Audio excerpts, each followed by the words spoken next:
हे फूल जर दिवसभर धरून ठेवलं आता तर काय होईल? हात दुखेल स्वामी. आणि आठवडाभर धरून ठेवलं तर? हात अवघडेल. हातावर उपचार करावा लागेल. आणि इकडे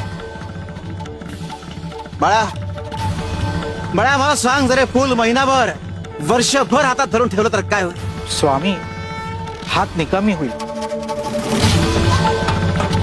पाहिलं, एक साधं फूल ज्याचं वजन अगदी क्षुल्लक आहे, जरा जास्त वेळा करता हातात धरून ठेवलं तर काय अवस्था होईल? विचार करा, मनुष्य मनात राग, द्वेष, असूया, लोभ अशा अनेक गोष्टी साठवून ठेवतो. त्याचे काय परिणाम होत असतील?